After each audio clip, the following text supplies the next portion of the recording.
tukwaniriza munaffe ali ku Soul TV program Omunnyo Ku Makya nga bulijjo amanya gange ze tusima Apollo buli lwakusatu tubeera ne okuva mu kibiina kya Forum for Democratic Change FDC tubeera ne Honorable Godfrey Chiwanda Subi okuva mu kibiina kya National Resistance Movement. Nkwaniriza ku program enkyalero tukubuuzako nti wasizo otya nyabo wasizo otya sebo ali naffe ku Munnyo Ku Makya Soul TV ffe Munnyo. Tubatumirako banaffe abasindiko bako obutwebaza abatusinkana ne mutuga nti mwebale naffe tubebaza okuba nti mubeera naffe ku program kabeera kaseera kakubaganya birowoozo ku nsonga ezigenda mu maaso mu kiseera kino kyennyini okusingira ddala mu kisawe ky'ebyobufuzi bingi ebigenda mu maaso olwaleero waliwo obutali bumativu obuli mu bannauganda abamu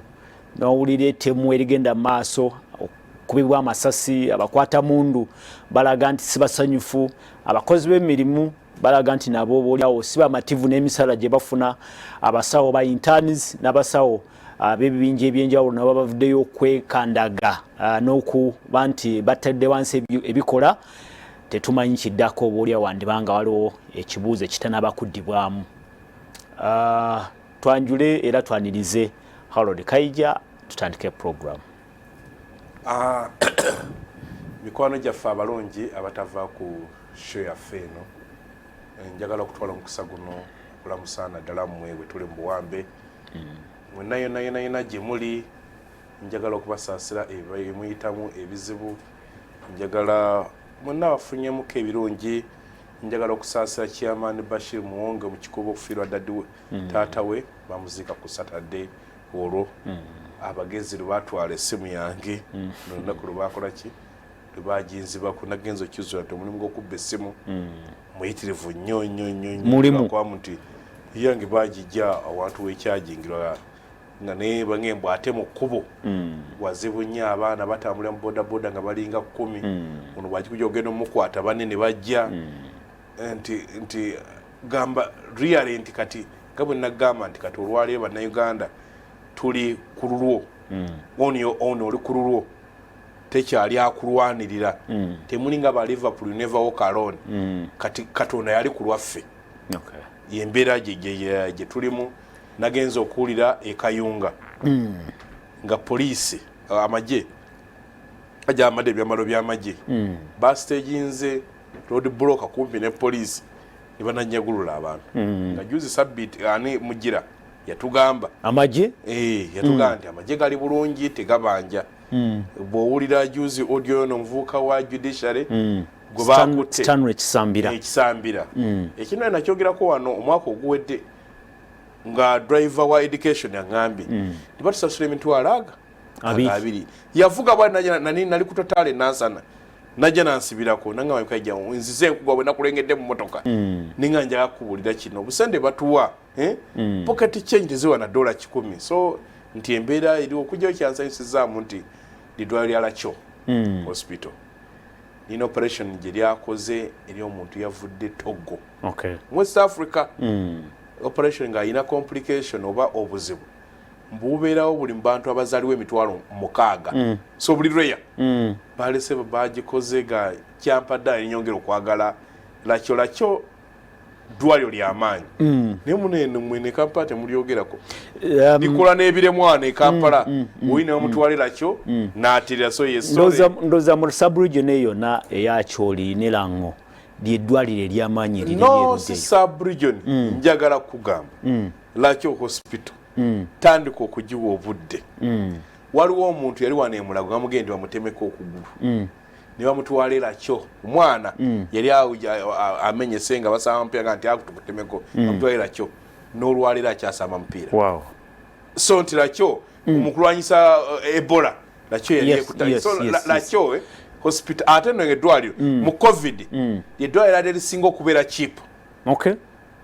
Lacho hospital niyo olwokubanduza liri at the tail end of Uganda kati famaso gatuli wano so lyansanyusanya ku Twitter we nagembe I'll tell your story era nja kuginyumya nnyo story yabwe naga twebaze nno abakulu abakwasaganya eddwaliro eryo abakulira eddwaliro eryo kubanga kiteekwa kubanga kiri kubalitwala bano bagundi lyaba missionary it's a mission school a mission hospital nga era kyola tujira ningamba gundi omusoma teroke eddwaliro nti amalwaliro ag'abannaddiini obage kubakati ebiso sigado okabirako gaba nti olujwaga nti ono katumwe gabera ganoye nga tugenze kukola kino bagamba nabakikola waga kino bakisobola tebabanga bana bayinza n'okutereka mu ddwaliro alwako akulemu bayinza okujjaka kasente n'osigala muso kyekirwaki amalwaliro ngaago olusi n'amasomero gaabwe gabadde ga mugaso nnyo w'amasaale okulaba nti eggwanga lyaffe libaako weetambulira kale tukwaniriza nateera munafe ali ku Soul TV program Omunnyo Ku Makya era omulambo gwaguta ogwa private summit byebimu byetugenda okwogerako enkyaleero ekigenda mu maaso mu ggwanga Uganda omuntu alaba ebigenda mu maaso owulira nga waliwo ekitali kituufu goge mazima amatuufu ne bw'ogenda Harold Kaija n'obuuza omuntu owa wansi olwaleero okutunulira owa bulijjo okutunulira ku bibaddewo ebyettemu okuba abantu amasasi owulira nga agamba nti naye eggwanga liragawa kye kibuuzo kyabuuza njagala tuwe brief gwolaba otya ebigenda maaso generally ekibuuzo mpadde ekibuuzo ekiri broad nga kitwetagisa essaawa eziwera esatu ennya okukyogerako naye Mayinja ngayimba oluyimba lwe Africa lwendowooza yatya kwogera Uganda kubanga ebyokulabika byonna biraga byali Uganda yagamba wano wetulaga Wakambwe ebintu byo byasoba Uganda kibakunyumirako oluyimba ng'oluvuga n'osanga oli ng'ali ku mazina wano wetulaga Wakambwe ebintu byo byasoba byanyumirwa onyumirwa ki onyumirwa ki obubaka bwogera kirala kano wasanga walumba ezaayo atukola bw'atyo kandi bage walumba ali mu kutulya atumalawo program etulya nga gwe oli mu kuseka so nti waliwo ennyimba zitwalibadde nga tutuula ne tureflectinga waliwo message gye walibadde otuula n'ofumiitiriza naye nga njagala okutegeeza bannayuganda yonna eyo gye muli wetulaga wabi omusirikale wa poliisi wakwatira emundu agenda kuba omuntu amasasi emisana okitegeera omuvuzi driver wa judiciary navayo n'agamba nti kisoboka nyinza okubayingiza trailer kubanga naye yennyini ng'omuntu awulira nakyali musajja yakugambye ogenda ne mukamaawo n'akola shopping ey'olunaku nga yamitwalo ataano gwolokola shopping emitwalo 5 yemba eba ogitwalira namuki mukulu wange nti bigendera mu nkwawo kakati mwenna oli byeyeteya kulowooza muge tobyetaaga nti mulwadde abasawo balagiridde bwe byalina okukozesa byonna byolaba oli ow'emitwalo 5 byagula naawe wo famire yebyagala kyensiba ntera okugamba bannange bonna ti buli kyowulira kyoyagala manya n'omulala akyagala bwenjagala ekkooti eno manya n'omulala ajagala bwenjagala essaati manya n'oli nayagala abeereko essaati ki bwe ŋŋamba mu njagala essimu manya n'oli ajagala ŋŋamba mu njagala emmotoka manya n'oli ajagala ogamba oyagala ennyumba ennungi manya n'oli ajagala buli kyowulira kyoyagala bw'oli emmere ennungi bw'ofuna lanki ma buli omu ayagala lanki era tandika okulowooza kwabo abatafunye lanki naye ekizibu kyaffe nti olwaleero abantu enzimba gye bazimba eggwanga lye batukulembereramu bakola ze yuta extractive institutions mbo ebitongole ebinyuunyuusi Dr. Rossi jo yagenze n'atweetinga ng'agijanuza ku gundi ya monitor eyabadde story eya zino gundi n'amaplate zina kutandika mu Juni ya 14 n'ogenda okukola due diligence tebangawo nenga sente zafuluma eza car tracking yes akati mbandi awo nendi treating akantu nenda nendi plying ne mugawa weerabidde eza ID ngeno watira nanzi yo binayo namwe najja namundetera nga ID 14 ne $1 million twasipendinga mu kugula obuguzi idea ebikubenga eyo project neggwerawo teri abuuza netandika endala. Gambye nti tulina ebitongole ebyextracting. Yes, nti abatukulembera banyuunyuunsi bali ku nte banyuunyuunta bagikama naye nga tebagiwa biwata. Buli lunaku omusolo abatukulemberawo botegeeza. Yes, buli lunaku omusolo tuwa omusolo. Buli nja kutegeeza atuwuliriza buli eyafulumye olwaleero yawadde omusolo n'ofuluma buli wafulumya sinki 10 bw'ogula omunnyo kuliko ebyamasannyalaze buli lw'ogula omuti gwa sabbuuni sinyi 10 plus buli lw'ogula sukaali siringi simala 10 mu mmeka buli nga n'otemaatema ssente z'osasula buki mumusolo ne bazitwala. Juzi wiiki ewedde baatulaze waliwo biliyoni 349 ezisasulwa ku ssente ze twewola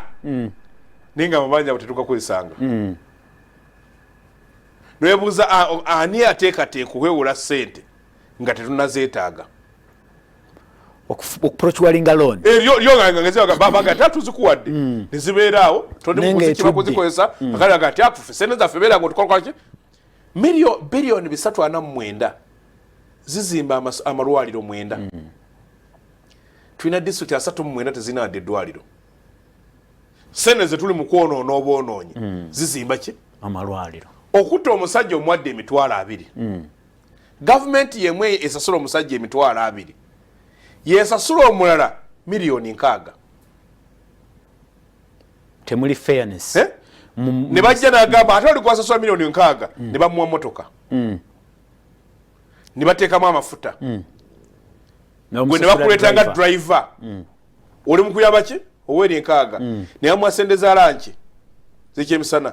ne bamuwa sente z'ennyumba ne baba alina eyiye housing allowance ne bamuwa sente za medical insurance ne bwalwala agenda n'ebweru. Waliwo class ey'abantu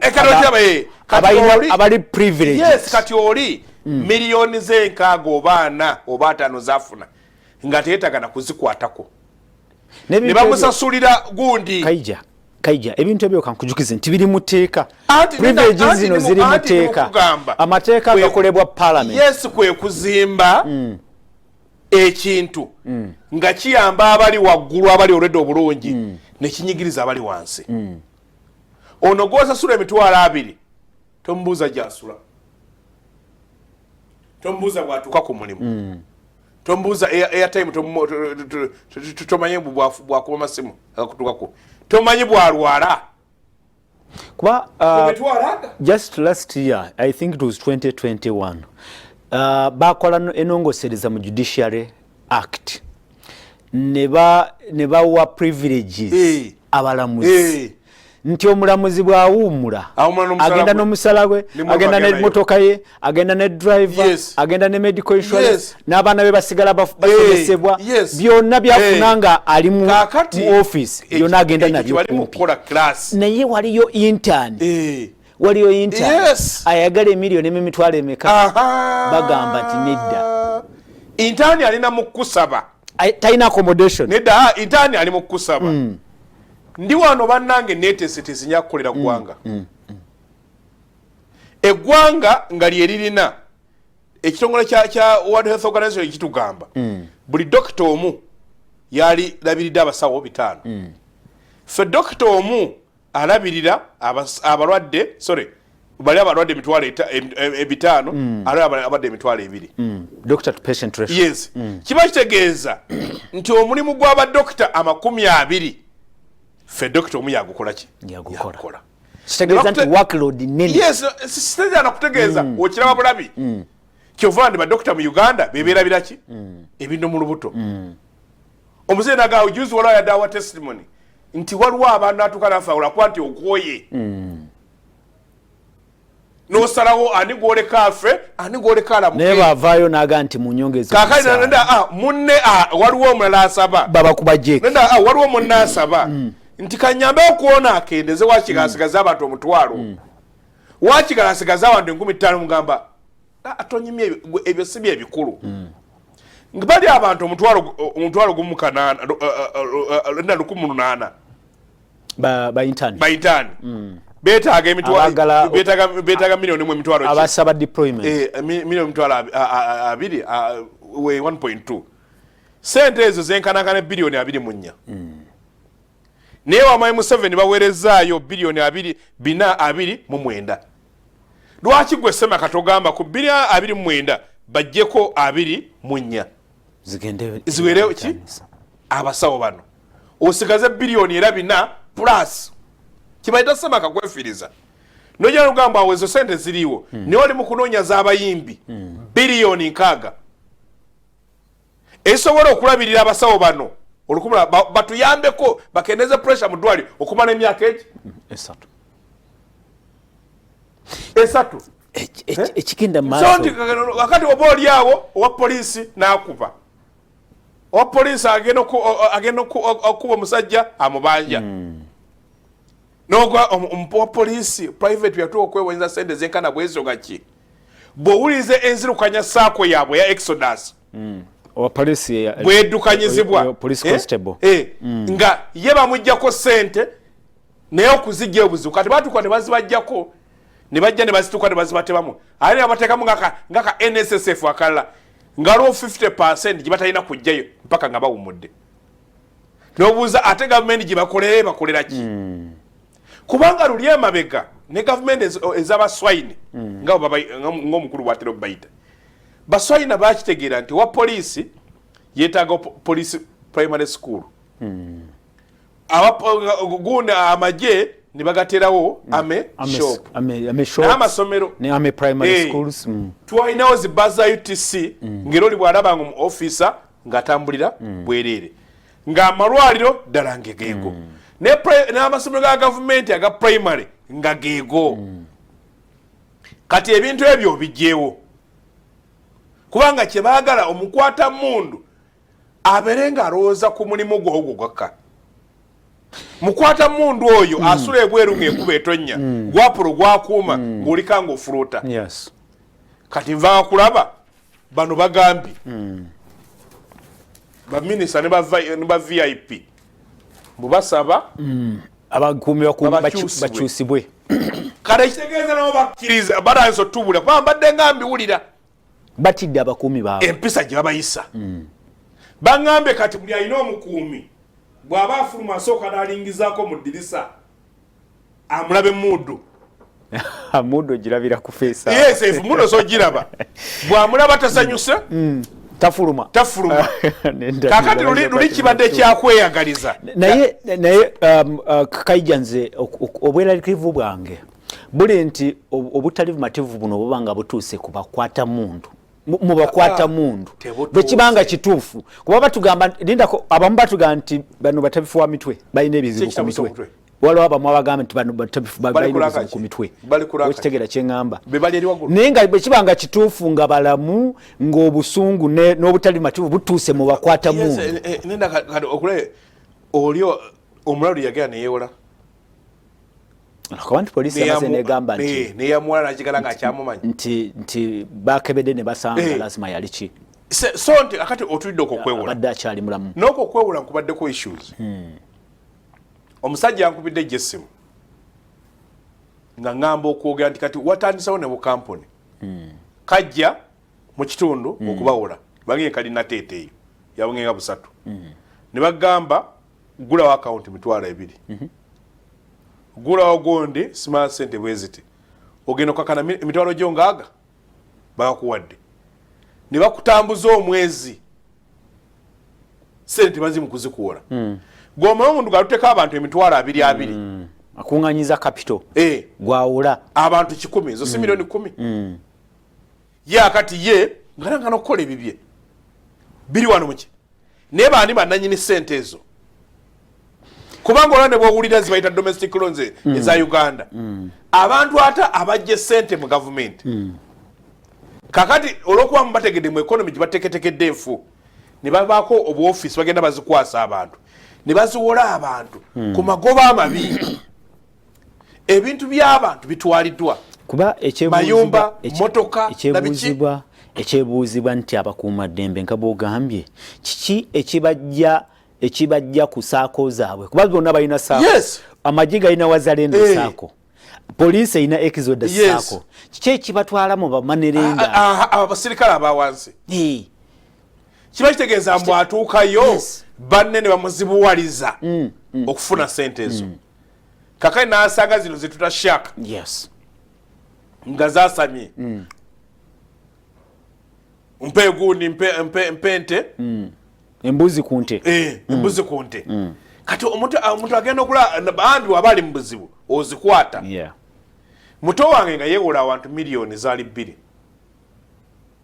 ng'asasula kibayita okusasula obubi bagenda okujja omumusirako baŋŋamba nti bamubanja miliyoni 15 ne mbabuuza akasasulako mmeka mbunya ku mmeka omwana wamulaka kati 2 ne mmeka kati omuntu gomwawa miliyoni 2 abwadde miliyoni 4 muze kutwala bibye ne mbanga oli bwajjayo lipo no tetuwagira ngambe no ndi mukugamba kyakulabirako yes ng'omutadde ngati temuleetera abantu kwetamwa omuntu asobodde okusasula miliyoni 4 ku 2 ekitegeeza goleda amagoba ago wakola ki wagajjayo n'agasokkayoko noonya bw'omugiraja onoonye mumuggalawo ki ng'ekitegeeza bw'otaliggalawo mujja nakutuuka ne mu miliyoni 3 naye nga akubuuza kusasula sente mmeka 2 yakasasula 10 kirage nti abantu wano bafudde abantu baffe boyinza okugamba aba bulijjo lusuku kale byembeera yeri mu kiseera kino kyennyini era ebyebuuzibwa nti kiki ekigenda mu maaso ddala mu ggwanga lyaffe Uganda bw'olaba nga abantu balinga abanyiivu ate nekino ekivuddeyo lindako balinga oba banyiivu gwoboyitako nange kubanga okulinga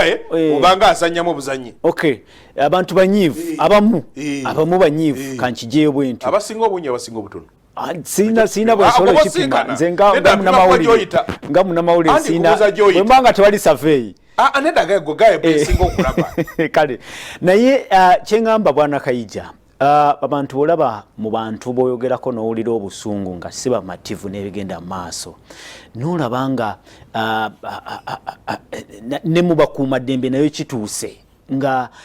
batandise okulaga nti si bamativu neera nekino ekivuddeyo ekyokugamba nti abantu batafu ba mitwe simanyi nekyo nakyo lindako nekyo nakyo kyetaaga kukola ki kyetaaga kuinterrogatinga nti abantu ebitundu ebisi ekitundu kino ekisinga batafu ba mitwe si bwe tugenda okuyitirawo ne tukifuula ekyekwaso omanyi juzi kalina yawanika story n'agamba bannayuganda ekibi kyabwe ebintu batandika lwayo tebatunia mabega kyekireeta omuntu ogw'eddalu bazaalibwa nalyo mbunedda eddalu lya Uganda erisinga lya stress kyekireeta stress juzi omukyala akulira minisita wa gender yagaye nti abanoonyi b'emirimu ebitundu 6 ku buli 100 tebakyaginoonya abatalina mirimu ne muddamu nti kituufu omwero lwaki tebakyaginoonya omulimu mugenda okugulanga nga bakola ki nga bagutwala dda omulimu mugenda ogussaawo muwa abatalina bisaanyizo ensimbi zibasaba mpitirivu oli n'asalawo abiveeko omuntu omulala yaŋŋambye ejjo naye nga atambudde akooyi agenda obivaako nga nambaka palamenti yange nti emirimu mu Uganda tegikyetaaga qualification wera kubanga omanye agulina n'agukuwa ekyo weekiri kakali n'obusente ne business okufuna tenders na ekyo lwaki tekisula muntu ddalo opapula wa mointa jjo olwabalina story nakisanze ku Twitter nga lukulaga enamba y'abantu abadde bagenda okusaba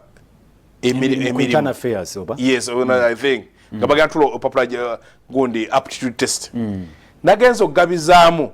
nga buli mulimu gumu abagusaba bali abantu 16 only one job buli gumu nenga bona bagenda n'essuubi abo basabe Katonda bagendayo nga balina essuubi bakole batya era ya district gye bagenda okukozesa okujjamu oyo omuntu omu bebuzibu gundi Onyango Obbo n'awandiika wiiki ewedde n'akulaga mbu ekaseese mu period ya myezi 4 abavubuka 40 betuze yeah suicide betuze kyetuze omuntu yerinyo waggulu omuntu ali happy yesanyu yetuga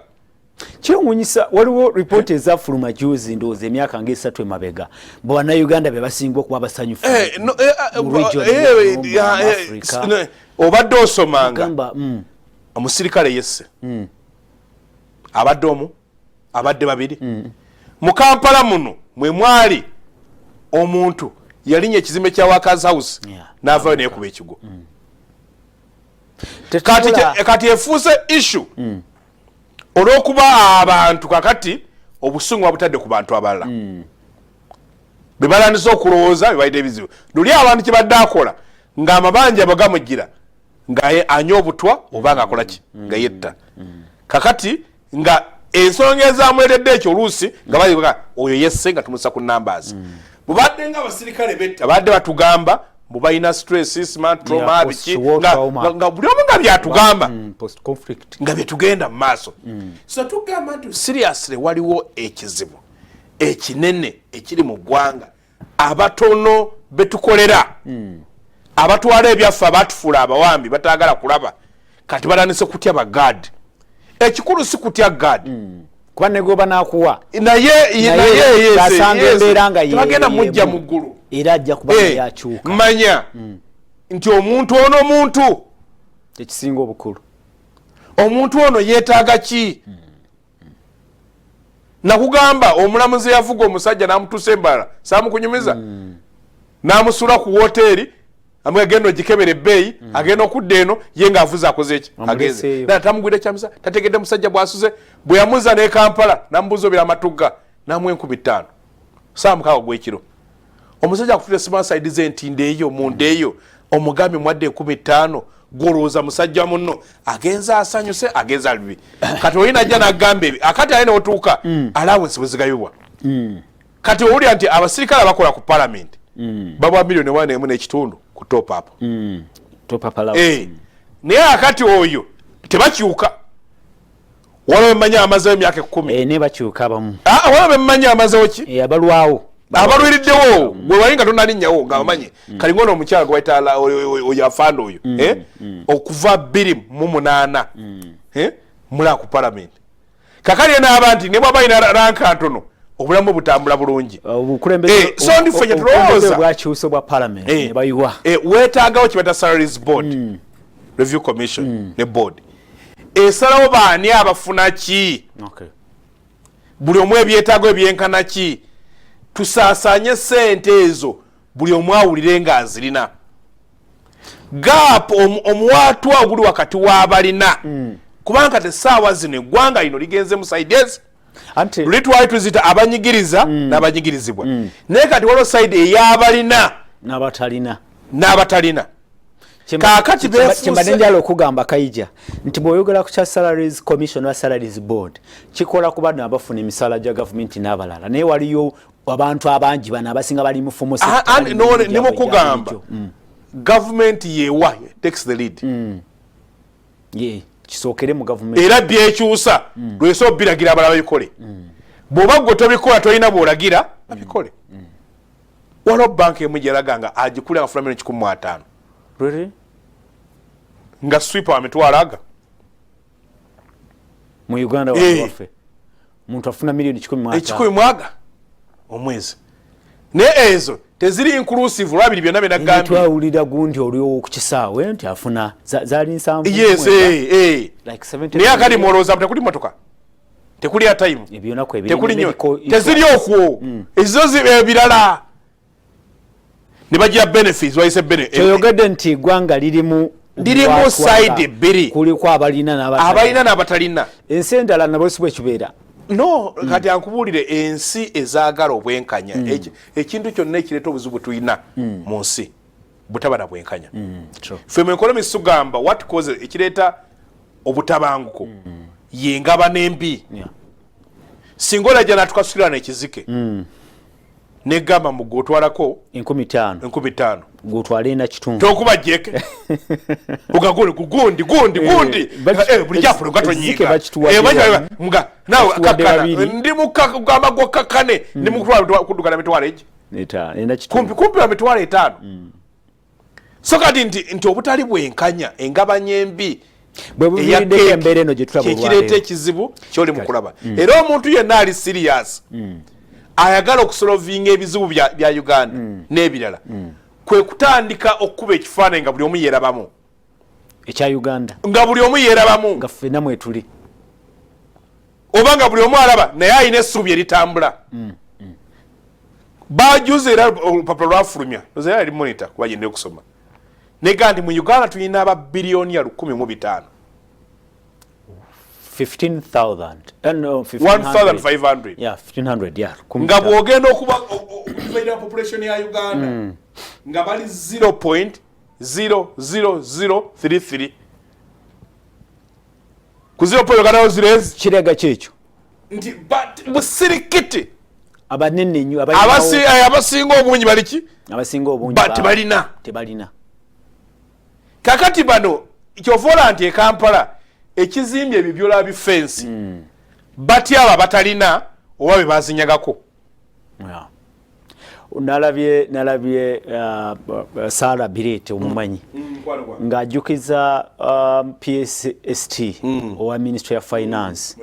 Ramadhan Ngobi ng'amugamba nti kye bayogeranga nga tulaba kituukiridde mbwe yagambanga mbu abalina babeera batya bano abatakoze eki ne kati ate ekiseera kino nti abalinawo ate basinga kutya bano abatalina era mabegeeyi emyaka ng'etaano emabega nagamba ku TVM kanyumidde nti abagagga tebagenda kwebaka abaavu enjala bakola kyebaluma kyekyo kyenyini temugenda kwebaka atwala essimu yange nakulowooza nti abamugagga oyo omwana asika akasawo teri nsi eri bulungi basika busawo nagamba twagendako mu hoteli mwe Amsterdam netwerabira essimu ku lounge hono ku reception netutambula milioni ogende Belgium gye tujjukira mu twagyerabidde twadda Amsterdam ng'essimu baggyeyo bulungi nga bagiteresa oyo natugamba singa mubadde batuuze bawano badde bagisikalinga ne banoonya ne email ne bagiraba ne bakuweza email mbu wano walese essimu yo naye okimanyi nti bw'otuula mu taxi essimu n'ogirwano togisangawo ng'olingaga walinye na babbi ninga abadde basabaze mubiteeteeseteese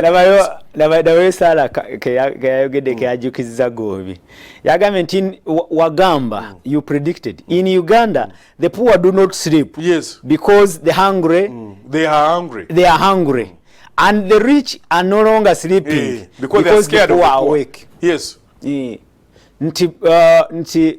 mu Uganda abavu tebebaka kuba tebalina kyakulya enjala ebaluma naye ate n'abagagga nabo tebebaka amanyi nti abavu batunula kati kyekiri nannyonnyola mu COVID mbwe ekyateesaawo kafyu tebaateekawo kafyu mu kafyu awonya COVID ekyateesaawo kafyu baama nti abannayuganda abasinga bakidda kyonka bajuwa kaali kyenkolawo zekola ki zendya bwo bagenda kusigala awaka nga tebakola balegeeza tebalina saving bagenda ona bafulo okutuyanzizaga nti abasiimye mulayini n'omusajja nga bali mu kuggalawo COVID n'agenda mu game n'ashopping ebintu byalya miliyoni 4.8 kano yeebuzaga nti bantu bameka abasobodde okukola shopping eno baddeeka mu COVID bagende mu kkomera lya COVID kubanga babigulanga agende mu kkomera lya COVID omwenga aguze ebyokulya abiguze egundi abiguze kino akiguze amasanyalaze asasudde mayitirivu DSTV agisasudde agimazeeyo buli kuga n'abanga agenze ku vacation oyo ndowooza y'omu ku bali abayina abo bali benagenze fat cats tuzita fat cats bikapa ebinene ebinywa ennyo amata kakati nojja n'osanga bano starving dogs nesibwa bwetega kabaka tugenda kukola tutya nezejabatebabaja bagenda kukola ntya bannange waliwo yanyumiza COVID agenda okugira nga ayina 1.5 ne baggalawo ne bagulagula akawunga ka muwogo mbuke ekiviriddeko embeera eno Kayija kyoyogedde kyekire kyokuba nti tulina abantu Uganda erimu oluwonko olw'abantu abayina nnyo kati ng'ate bali abayina okufuna kwabwe bakujje mu kunyuunyunta bano abatalina ne bagaana okukolawo polisi ezza ekintu n'ekimu gwokimaye mbu kati oluguudo lw'eggulu luno lwaguddemu olw'e Masaka Katonga gwokimaye kati waliwo abalinnya obunyonyi abantu balina sente zaabwe kati waliwo olutuzi bakulagiridde nga nakunkunyeda twazivuga naga nti ogenda mbala genda osooka ovuge nga agenda efuuti genda ekyenjonjo otemero nga gwomayidde sensi gyogaseeko kati abaasiza nogikuba we batyo ayina emmotoka ya gavumenti yes akati ayina n'amafuta juzi gundi yagenze nagira akantu nga mu nsi eziri serious baada yamufrosting okwitaalinga ani bali omunsi yagambye mbwebinnya tebinsuza nga sebasifana byebinnya tebisa kukusuza nga tewebase kubanga emmotoka gyovuga siiyo nebwekutuka siiyo abantu kibakabira ebinnya emmotoka zaabwe zifudde jamu n'akwata ne bafiirwa obudde ne batuuka mu budde ku mirimu gyabwe ne ku appointments ne bafiirwa kati gwe olw'okuba mu mbeera yonna gwe tofiirwa n'ogamba tosobola kubulwa tulo olw'okuba nti ebinnya mu eyo statement njagala kugamba singa bagyogedde Bungereza singa kati bagamba eyabadde wa gavumenti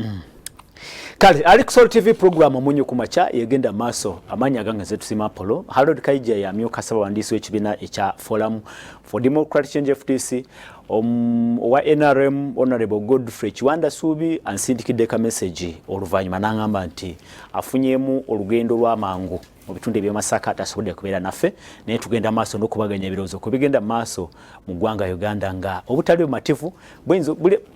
bulabikira ddala nti bweyongedde mu kiseera kino kyennyini bw'olaba abakwata mundu nga bavaayo okutta bakama baabwe n'olaba abakwata mundu bavaayo ne batta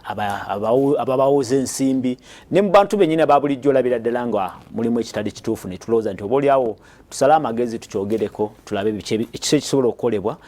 embeera eyo eveewo kuba bwetavaawo byandibanga ate bwe byeyongera ekivaamu kijja kuba kibi nnyo n'okusinga ku kino kitulaba olwaleero tufune endowooza zammwe yita ku WhatsApp sindika ka message aka WhatsApp ku noti 7 noti emu mukaga noti 99 noti mukaga ye noti 7 noti emu mukaga noti 99 noti mukaga tusindikire ka message tuwendowooza yo gwe olaba kiki ekigenda maaso Kayija agamba nti oluwonko luli wakati w'Abannayuganda abamu abayina n'abatalina luviriddeko embeera eno y'obutali bumativu mpozi n'abalala bagamba nti abantu bandibanga batabuse emitwe ekitundu ekinene ky'Abannayuganda bayina obuzibu ku mitwe kati kyekiviirako embeera eno gitulaba ey'abantu okutemula bannaabwe nga tebesiwaddemu na wadde olina kubwamu n'amasasi n'atambula n'akuliita nga alinga agamba nti obaolyawo talina nakyakoze takwatibwa tafuna munansisi yonna embeera eyo yandibanga ejja kuba eyongera okuba enzibu bwe kibeera nga tewali magezi gasalibwa mu kiseera kino ekitono ennyo tusigaze eddakiika ziringa 5 zokka Kayija tukole ki kati ogambye nti Salaries Commission naye ekyo si long term nze kiri long term no Salaries Commission okudamutula misala gy'abakozi of course bana abaliwo kuba bw'otula misala kitegeeza nti abamojja kubongeza abalala ogiteme yes bwekiri tekisobola kukolebwa mu financial year no bwekiri tosobola kikola mu financial year bw'ogamba mbwe bakulinda financial year nga biri mu maaso n'olwokuba nagambye mbwe enzimba ya NRM eriwo ne tiimu ya Museveni bwetyo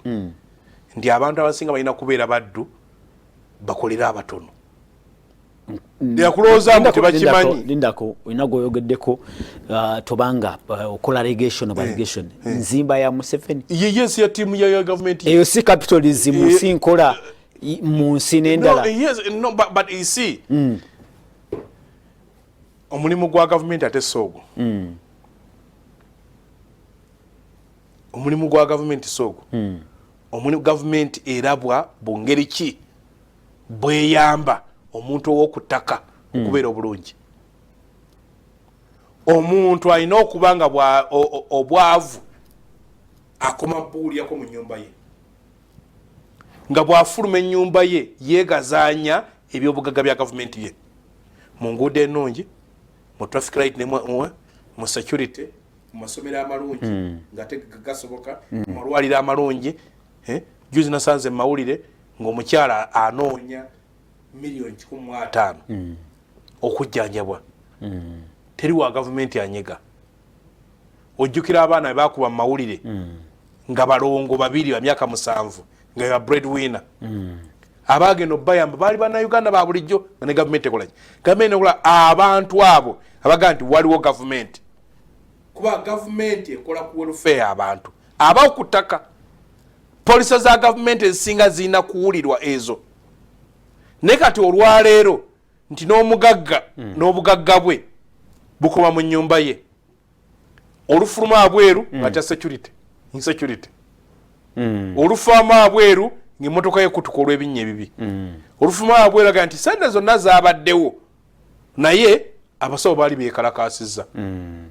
Nofa. Tajja kufuna bujja. Yes, nofa. Nga sente zaabaddewo naye ng'ekyabaddewo gavumenti kyerina okukukolera nga kyetaakoze.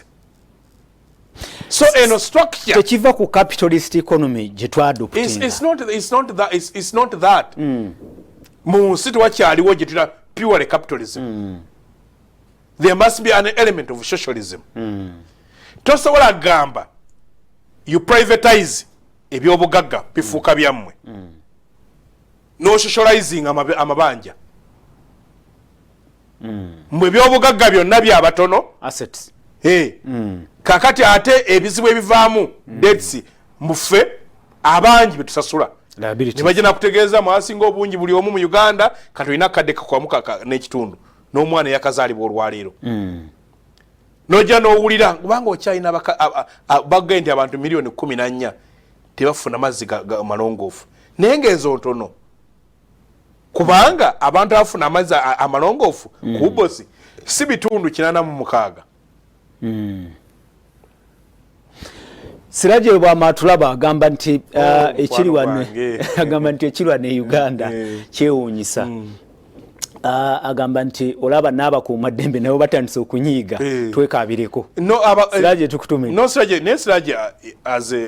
munnamawulire omukugu. Nti abakuuma ddembe olaba batandise okunyiiga. Luli babadde emmundu bazeetunuzaamu.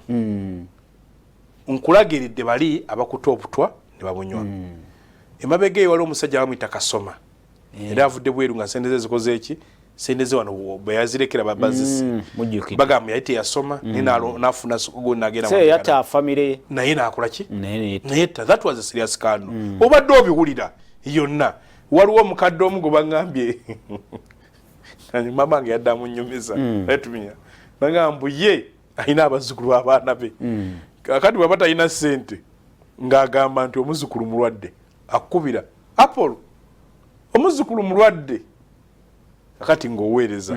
kalowa Apollo nga goli wa lugezigezi banadduka ajala etya jo yasiibye bubi ne kati omusanza asiibyeko ki bulungi lwanga amayambo ekyo kiganye gweyagala okutwala mu ddwaliro kati nola nti abantu akati oyo mukadde ali bwato bwali mu kuyiiya obulamu. So it is a serious waliwo ekizibu ekinene tulina gye bayita state collapse nti buli kimu okiraba kifu ani afuna tenda ani azifunako waliwo wagira n'ekidyeri ne bagamba ekidyeri kyafudde baganya oggula ekirala ne bagamba kati ate abakipangisa waliwo abalanga banene muguni mu ministries balina ekidyeri kyabwe bakipangisa gavumenti nga sente ze bafuna omwaka nga zigula ekidyeri. Imagine naye nga lwabasasula mwaka nawulidde juice kati baŋŋambye National Drug Authority ekyaganya okuyingira ekizimbe kyayo kyeyazimba kimaze emyezi 6 nga kiwedde. Yabadde mukyala Geraldine Salindozo omujjukiro ate yadde alwanagana n'abantu baagala ave mu kizimbe bagende bapange kubanga waliwo afunawo enjawulo naye nga ye akola ki alabanga bwe tubanga tusigadde mu kakati abo mu Uganda batono bwe tukiddaabiriza tugenda kusevinga milioni 3 ne bali bagala waliwo government egende pangise nole amuge buloka najjanga ogenda kufuna mukano duyale mu nsi ki government epangisa okujonga naye mayimbo egenda actually miaka 30 mekanga kichapangisa bitongole bisinga byona bichapa zitazimba kubanga NGO ebitongole banakyewa span yazo nyimpi niwo machogere kw'ekyokupangisa kikyatubira government epangisa ey'emyaka enkaaga byonna tupangisa ne lwaki nti abazimbye ebizimbe be bano abayodde ssente nga tebakoze enkole omaye mbeeramu ne tuzita artificial money oba illicit money nti zikulowoozesa mbwe economy ekuze kati ogenda okuzimba ekizimbe ng'onoonya abakibeeramu nga tebaliimu kati nga tolina okukozesa amaanyi amala okufuna abakibeeramu nogenda nga kampangise government nogiforcinga noga nti bagipangise government agriculture yava mu bizimbe byayo entebe negenda epangise kati weebuuza gwepangisaako yaani UPDF wano balaze abamu tabafulumiza gundi emisala gy'aba UPDF bajeno bafuna milioni 15 million, Lieutenant General 13, Major General 12, Brigadier 10, Kano 8, Lieutenant Kano 5, Major ali ku 2 kitundu. Oli Private Wilson Sabiti abadde kwa na 8 n'ekitundu. 8. Kakati General ayine motoka. Yayina ne bodyguard. Ayina amafuta. Zina gaenti abafuna eri sente waggulu ennyingi. Na president yagambye nti nono naye owana 8 bobeera omupangisizo okujja okukuuma tewali allowance temubawa allowance mbawe mmere mbawe tent kyekyokka allowance yaziganye bamukubira keeka abayagala airtime tofaayo bwaba ekaba mukubidde nti omwana mulwadde tofaayo omanyi kati ankubulye buli lwobeera n'abantu nga tebalina reality kinage nti abantu bangi bali mu bifo nga si basaanidde okubeeramu juzi abalene bannange nti zibannange bwemukwata gavumenti zimpe mulimu gwa kudeployinga olina nti kaija faamu ojja tutuma emirimu ng'oli ku beritizo mutandise endowooza z'abali ne bagamba ye njagala emirimu gibeeremu abagisaanidde bwe banaakola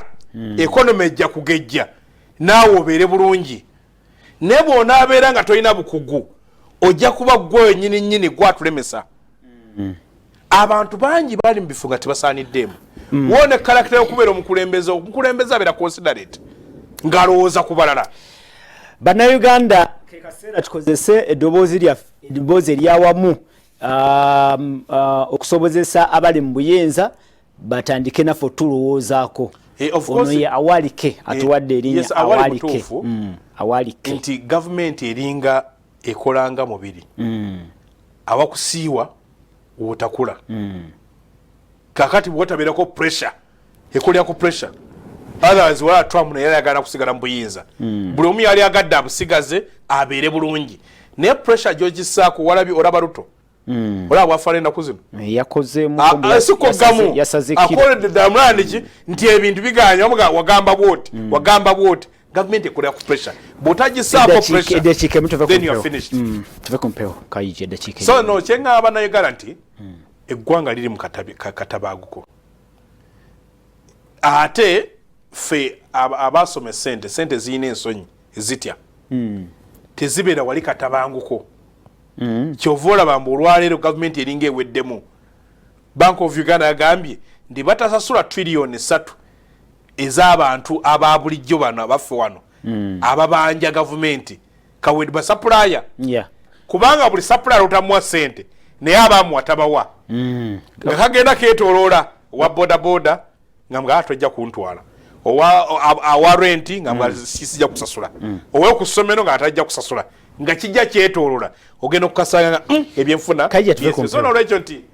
bannayuganda obudde butuuse ndowooza musituke mudima musabe omugabo gammwe teri agenda kuguba waateze ngamba ne M7 ekitabo kyayinza okuwa eggwanga lino